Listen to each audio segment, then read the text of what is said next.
Now that we are in the shortest and coldest part of the year, I figured I would start doing some gear videos. Now this video is all on my 8-pound ultralight backpacking equipment list.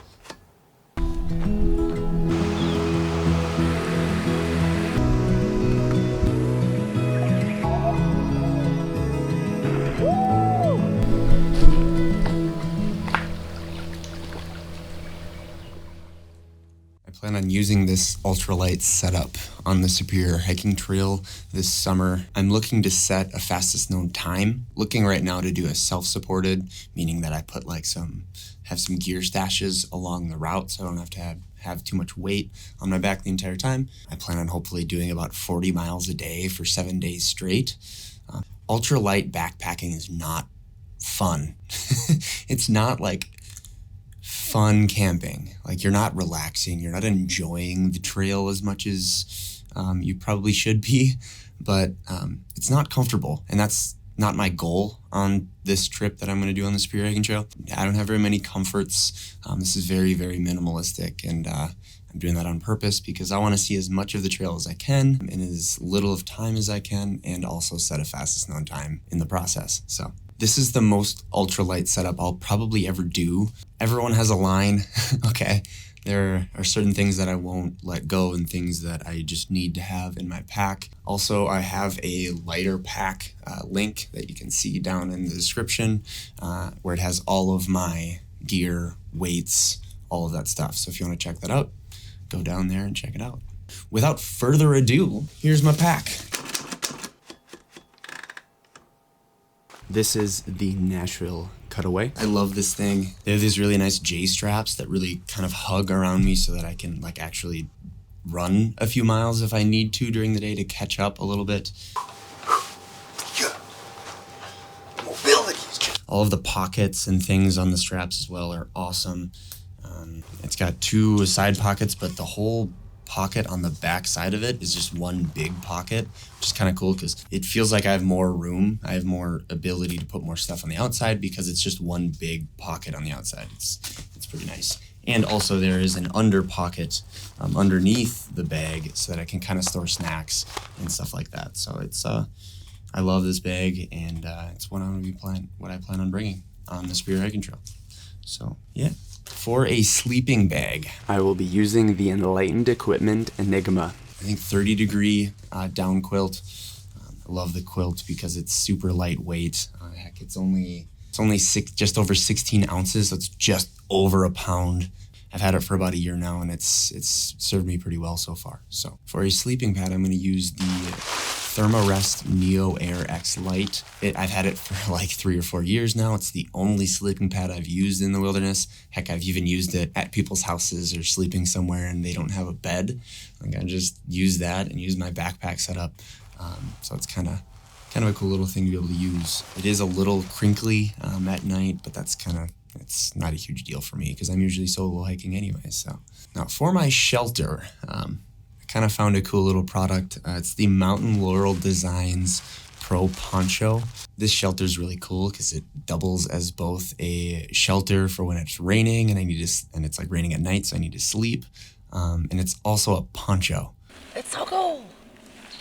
Pieces of gear that can count for 2 different things. So if I don't have to carry it, another tent, and I also don't have to carry a rain jacket, I can have 1 piece of equipment that does 2 jobs. So it's doubling as both my shelter, and also if I'm walking during the day, I can keep myself dry and warm by just using that over the top. So as of right now, there's no bug netting in the inside. So what I've done is taken a really big bug netting sheet and put some safety pins in it so that I can pin it to the inside, so then I can have this bug netting draped over me. It's worked out pretty well so far, and I've gone through some horrible bug situations with that netting.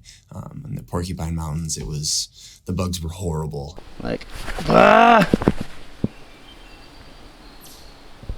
And I slept through the night pretty nicely with just that netting draped over me, and it's super lightweight. And this is all that mosquito netting, all of the stakes, all the guy lines that I might need. So so it's in this nice little bag. Keeps it nice and secure, so I don't really need to have it get in the way. So I love that little thing, and it's coming with me.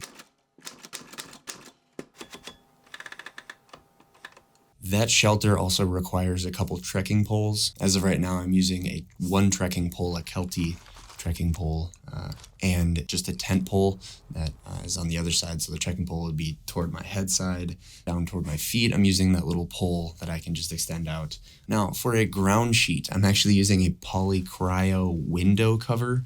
You can just get them at Menards for like $10. They're awesome. And it's just a nice little bottom layer. So my sleeping pad is not just on the ground. It's really cheap, waterproof, and exactly what I'll need. Obviously, I got to be a little careful with where I set up camp because that polycryo is not super durable. So I can't be on super rocky, super sharp rocky surfaces, which I wouldn't want to be on anyway because I don't want to pop my pads. So I'm also bringing a sit pad. I also use it as like a yoga mat. After those really long mile days, I have to have something to sit down on and just stretch out and make sure I do a little bit of maintenance and stuff like that. So that little like 1/8" foam pad is going to be very, very, very important for the trip.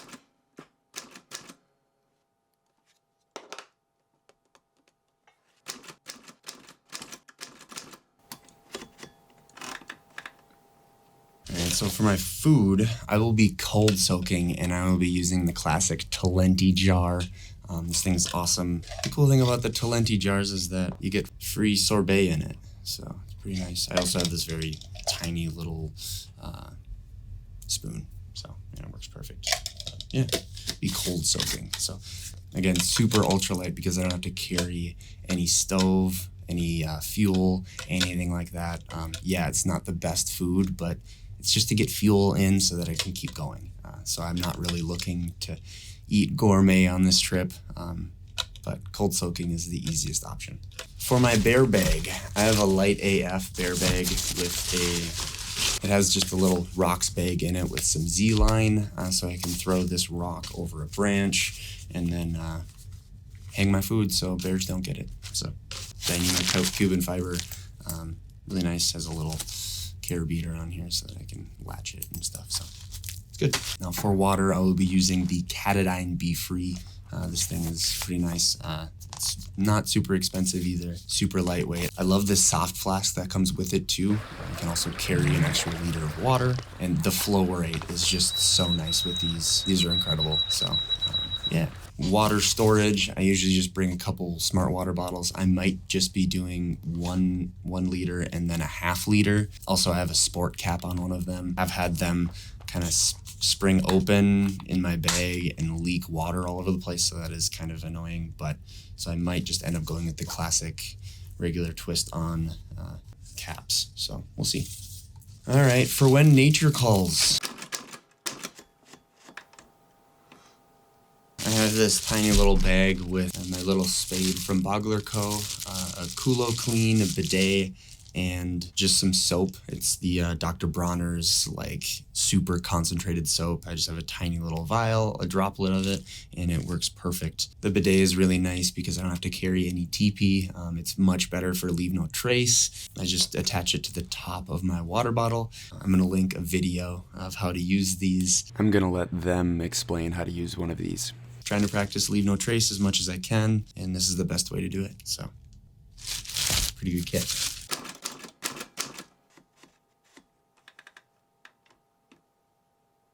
In my ditty bag, this Ziploc bag here, I have a cork massage ball. Again, I'm gonna need that to be able to just massage out any of those little kinks and things that I'm feeling while walking that many miles.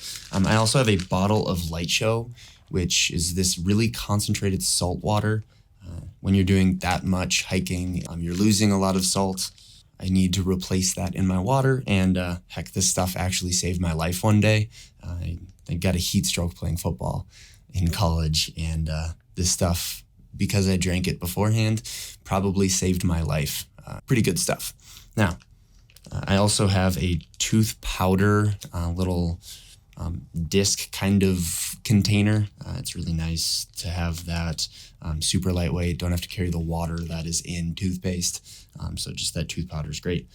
And the toothbrush is actually from Garage Grown Gear. A lot of my stuff is actually from Garage Grown Gear, and I highly recommend checking out their website to find some small cottage brand. They're a really cool website, and it's fun to support these smaller businesses within the backpacking community. So I also have some Squirrel's nut butter, just because in case I chafe, stuff like that.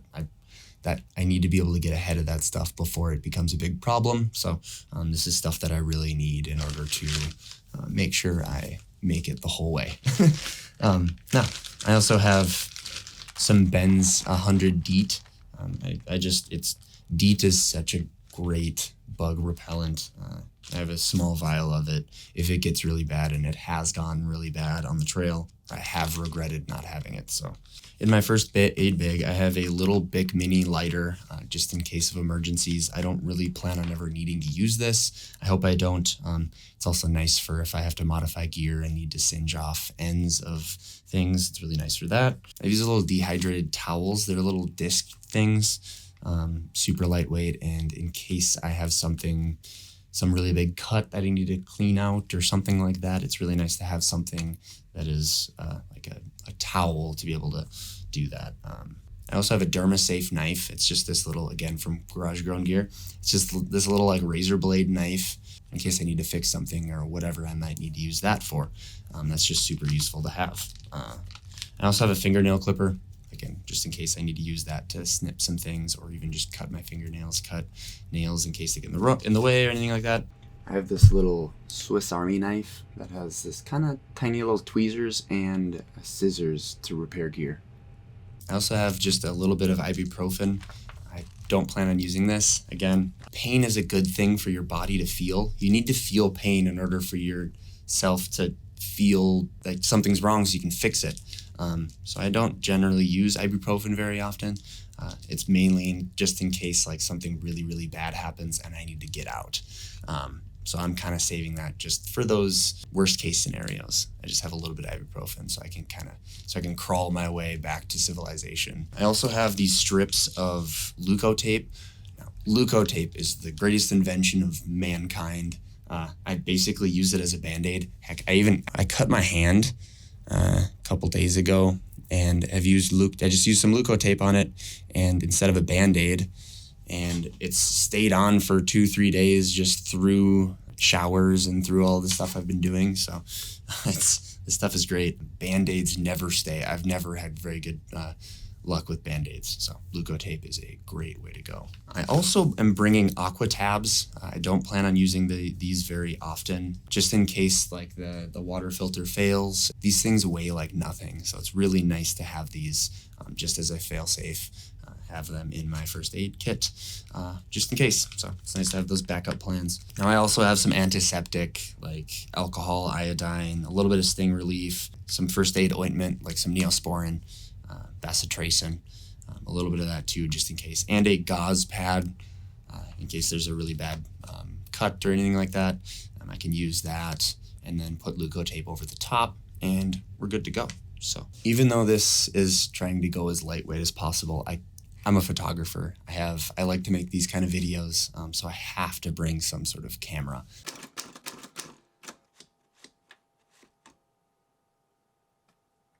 I'm bringing the Sony RX1000 Mark VII. It has a great zoom lens, and that's the main reason I bring it, and don't just film with my phone, because if I see any cool wildlife, if I see a wolf or something like really cool, I want to be able to document it. I want to be able to get a good video, some good photos of it. This thing is awesome. It has a flip out screen so that I can see myself. Now on my bag, on my strap, I actually have this Peak Designs camera strap, and it's just a nice little thing where I can have it easily accessed. It'll sit right on my shoulder, so I can always have that.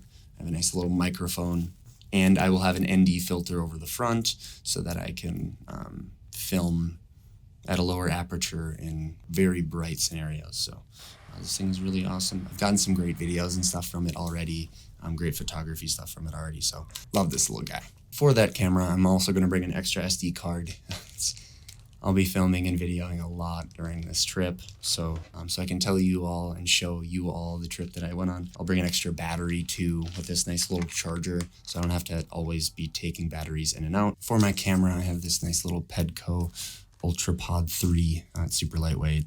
I had to add an extra strip of Velcro to it.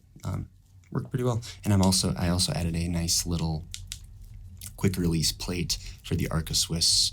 So it's compatible with my Peak Designs plate. The one problem I have with that little Peak Designs clip is that the plate that goes on my camera blocks my ability to access the battery and the SD card.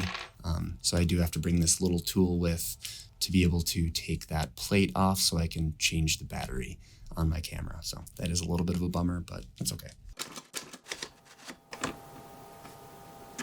Other electronics that I have to bring. In order to have set a fastest known time, you have to have 2 ways of tracking. So one of which will be my Garmin InReach Mini. This thing I will have on every single day throughout the entire day, just because it's nice to be able to have service, be able to talk to my loved ones back home, reassure them I'm okay, that kind of stuff. So it's really nice to have this and to have it so that it tracks me. And I will also be using my watch, my Garmin Enduro.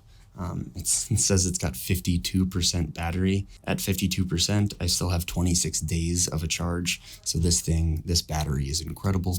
I ran into some problems with an old Garmin watch that didn't have a very good battery that died like 3 times in a day. So really needed the bigger battery on the Enduro. I also have this Rovivon Aurora flashlight. It is rechargeable. Clips onto the top of my hat. It also has this little area of illumination kind of setting, which is kind of cool inside my tent or if I need to use it filming. Now, in order to charge all of that, I have a the Nightcore 10,000 milliamp hour battery. It's super lightweight and one of the greatest batteries you can get.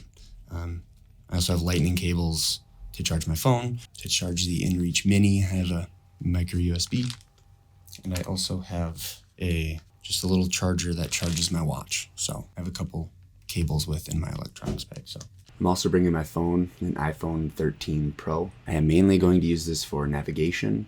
I have a lot of the maps and my plan on the Gaia app. And I can also use it as a camera in a pinch.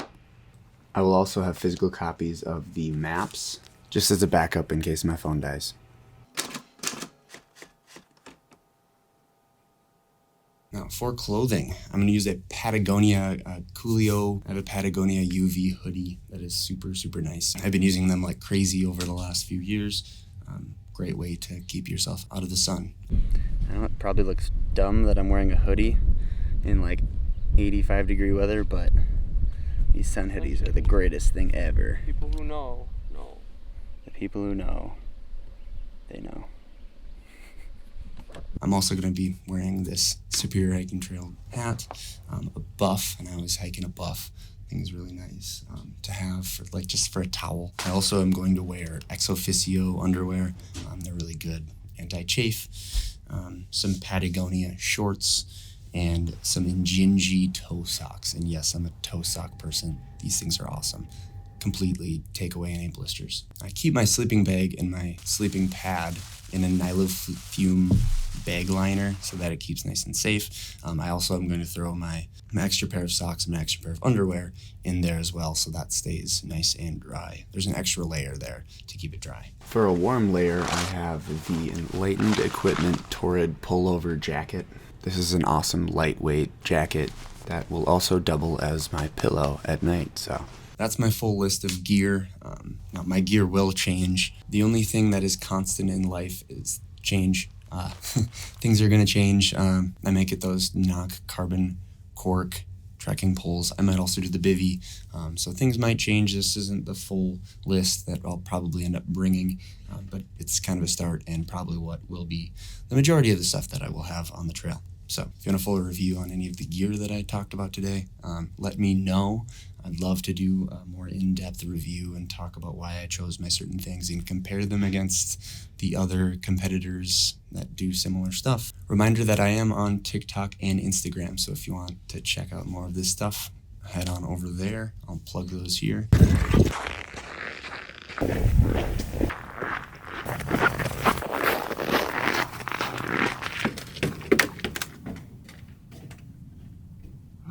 make shorter form stuff there, so just shorter trips, stuff like that. So more adventure and photography kind of videos. So yeah. Now I'm planning to do a video on all of my camera gear too, similar to this, just kind of a quick overview of everything, not anything too in-depth, but yeah, that'll be coming out soon. So super excited for this Superior Hiking Trail experience, and yeah, that's all I got for you today. I guess I'll see you on the next one.